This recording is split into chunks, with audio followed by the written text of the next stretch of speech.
Hello friends, ഇന്ന് നമുക്ക് ഓർക്കിഡിനെ കുറിച്ച് സംസാരിക്കാം കേട്ടോ. ഓർക്കിഡിൻ്റെ പൂങ്കുലകൾ ഇങ്ങനെ നിറഞ്ഞു നിൽക്കുന്നത് കാണുമ്പോൾ അത് വല്ലാത്തൊരു ഭംഗി തന്നെയാണല്ലേ നമ്മുടെ ഗാർഡന്.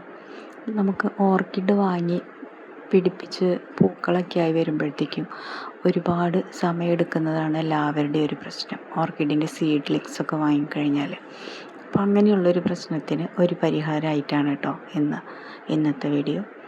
നമ്മൾ ഓർക്കിഡിൻ്റെ സീഡ്ലിങ്സൊക്കെ വാങ്ങിക്കഴിഞ്ഞാൽ ഇതേപോലെ നിറയെ വേരുകൾ വരാൻ വേണ്ടിയിട്ട് നമ്മൾ മുറിച്ച് മാറ്റാത്ത മരത്തടികളല്ലാതെ മുറിച്ച് മാറ്റാത്ത വളർന്നുകൊണ്ടിരിക്കുന്ന മരത്തിൽ ഇങ്ങനെ സീഡ്ലിങ്സൊക്കെ വെച്ച് കെട്ടിക്കൊടുത്താൽ നല്ല പോലെ പെട്ടെന്ന് തന്നെ വേര് വളർച്ചയുണ്ടാവും.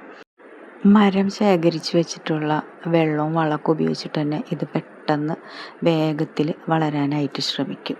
ശ്രദ്ധിക്കേണ്ട 2 കാര്യങ്ങൾ: രാവിലത്തെ വെയിൽ തട്ടുന്ന ഭാഗം നോക്കിയിട്ട് ഇങ്ങനെ ടൈ ചെയ്ത് കൊടുക്കുക.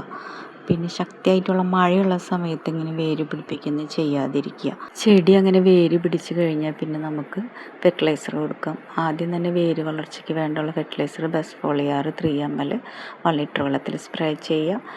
അത് കഴിഞ്ഞ് 4 ദിവസം കഴിഞ്ഞ് ഗ്രീൻ കെയർ 30-10-10 അതും 2 ഗ്രാം 1 ലിറ്റർ വെള്ളത്തിൽ സ്പ്രേ ചെയ്ത് കൊടുക്കുക. അത് കഴിഞ്ഞ് 4 ദിവസം കഴിഞ്ഞിട്ടുണ്ടെങ്കിൽ ഫംഗിസൈഡ് കൊടുക്കുക. ഈ രീതിയിൽ നമ്മളിങ്ങനെ തുടർന്ന് കൊണ്ടേയിരിക്കുക.